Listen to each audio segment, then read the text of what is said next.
नमस्ते। आज की इस वीडियो में हम बहुत ही दिलचस्प टॉपिक पर बात करने वाले हैं। ओपन एआई का पूरा इकोसिस्टम। देखिए, जब भी एआई का जिक्र आता है ना, तो सबसे पहले चैट जीपीटी का नाम ही दिमाग में आता है। लेकिन सच बताऊं, ये दुनिया सिर्फ टेक्स्ट या चैट तक ही सीमित नहीं है। आज हम इसी पर गहराई से बात करेंगे कि कैसे ये पूरा इकोसिस्टम हमारी मॉडर्न लाइफ को बिल्कुल आसान बना रहा है।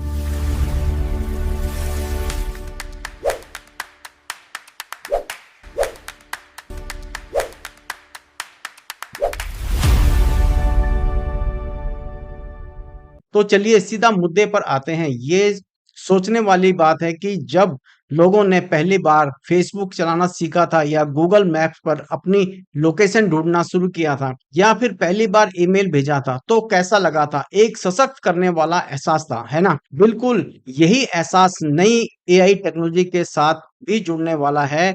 ये कोई डरने वाली चीज बिल्कुल नहीं है, बल्कि ये रोजमर्रा की जिंदगी को आसान बनाने वाला एक बेहतरीन साथी है। तो आज की हमारी इस जर्नी में हम बात करेंगे एआई से जिंदगी कैसे आसान हो रही है। गूगल और ओपन एआई में क्या समानता है? चैट जीपीटी के आगे कौन-कौन से नए मॉडल्स हैं? फिर हम इमेज, वीडियो और ऑडियो जनरेशन को समझेंगे और अंत में देखेंगे एआई के साथ जुड़ा हुआ भविष्य।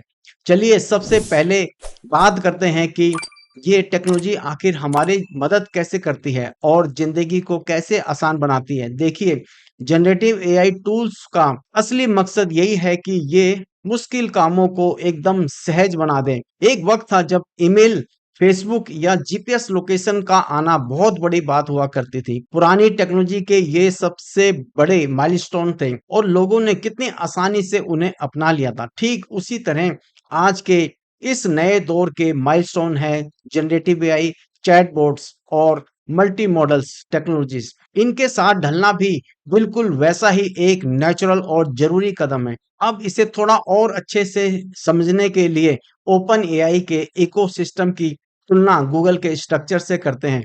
इसे ऐसे समझा जा सकता है, हम सब रोज गूगल का इस्तेमाल करते हैं। गूगल एक सर्च इंजन है, लेकिन क्या गूगल अपने आप में एक पूरी कंपनी है? जवाब है नहीं।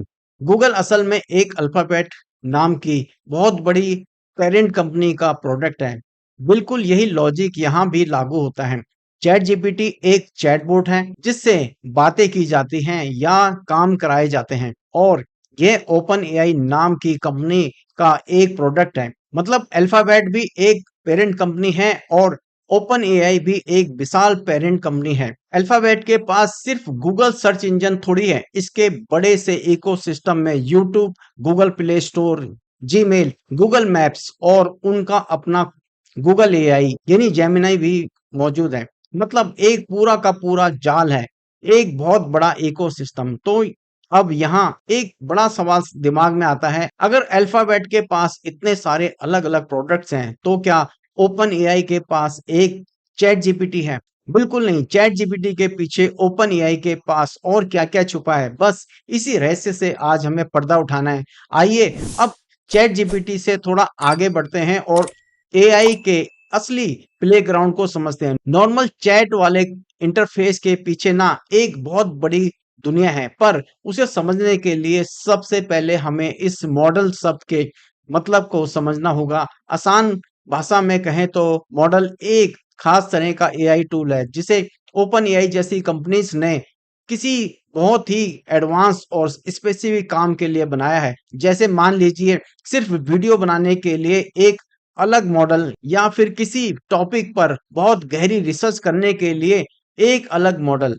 अब सवाल आता है कि इन मॉडल्स तक पहुंचा कैसे जाए? चैट जीपीटी में तो इमेज या वीडियो बनाने का ऑप्शन कई बार नहीं मिलता। इसका तरीका बहुत सिंपल है।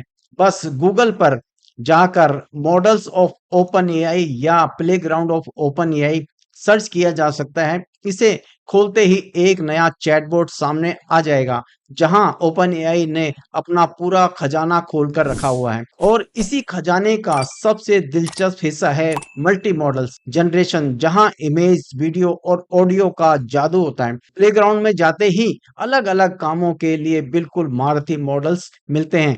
जैसे फोटो या इमेज बनानी हो तो जीपीटी इमेज 1.5 जैसा मॉडल है। अगर कमाल के वीडियो बनाने हो तो सोरा 2 और सोरा 2 प्रो तैयार बैठे हैं। एकदम असली जैसी आवाज या ऑडियो जनरेशन कराना हो तो जीपीटी ऑडियो का इस्तेमाल होता है। ये वाकई में हैरान करने वाला है। और हाँ, बात सिर्फ मल्टीमीडिया की नहीं है। टेक्स्ट जनरेशन के लिए भी कई नए और ताकतवर मॉडल्स आ चुके हैं, जैसे जीपीटी 5.2 और इसका छोटा वर्जन जैसे जीपीटी 5 मिनी और जीपीटी 5 नैनो। जैसे जैसे ये मॉडल्स अपग्रेड होते हैं, उनके काम करने की स्पीड और एक्यूरेसी दोनों बढ़ती जाती हैं। अब जनरेटिव एआई की ताकत का एक छोटा सा नमूना देखिए। अगर सोरा 2 जैसे वीडियो जनरेशन मॉडल्स को सिर्फ इतना सा प्रॉम्प्ट दिया जाए कि एक अंकल गुड मॉर्निंग विश करते हुए स्माइल के साथ वीडियो में दिखाइए, तो ये मॉडल पलक झपकते ही एक ऐसा वीडियो बना देगा जो बिल्कुल असली लगेगा। मतलब इसमें इतनी ज्यादा रियलिटी होती है कि यकीन करना बहुत मुश्किल होता है। ये सच में इतनी आसानी से काम करता है। तो अब चर्चा के आखिरी पड़ाव पर आते हैं और बात करते हैं कि एआई के साथ हमारा भविष्य कैसे होने वाला है। ये जितने भी मल्टी मॉडल्स एआई मॉडल्स हैं ना, ये अब सिर्फ टूल्स नहीं रह गए हैं। ये तेजी से रोजमर्रा की जिंदगी का हिस्सा बन रहे हैं। अब एआई ने अपने एजेंट्स तैयार कर लिए हैं जो रियल वर्ल्ड में बहुत ही जबरदस्त काम कर रहे हैं। ये सीधा अलग-अलग प्लेटफ़ॉर्म से जुड़ जाते हैं। उदाहरण के लिए Booking.com से होटल बुक करना हो या कैनवा से डिज़ाइन बनाना हो या जनरेटिव एआई के एजेंट्स वेब ऑटोमेशन के ज़रिए ये सारे काम खुद व खुद बहुत आसानी से कर सकते हैं। तो आज की इस पूरी चर्चा से सबसे बड़ी बात क्या निकल कर आती है? यही कि इस बदलती हुई दुनिया में आगे बढ़ने की चाबी है नई टेक्नोलॉजी को अपनाना। ओपन एआई का ये प्लेग्राउंड सबके लिए खुला है। इसे समझना, इसमें हाथ आजमाना अब कोई शौक नहीं है, बल्कि ज़रूरत बन गया है, ताकि इस टेक्नोलॉजी रेस में कोई पीछे ना छूट जाए। और जाते-जाते एक बहुत ही गहरा सवाल छोड़कर जाना चाहूँगा, क्या लोग बस उस पुरानी टेक्स्ट चैट तक ही सिमट कर रह जाएँगे या फिर अपनी उत्सुकता को बढ़ाकर इस विशाल एआई प्लेग्राउंड के नए और एडवांस मॉडल्स का पूरा-पूरा फ़ायदा उठाएँगे? इस बारे में ज़रूर विचार करना चाहिए। आज की हमारी ये चर्चा यहीं ख़त्म होती है। नई चीज़ें सीखते रहिए और हमेशा दूसरों से एक कदम आगे रहें। धन्यवाद, मिलते हैं फिर नेक्स्ट वीडियो में।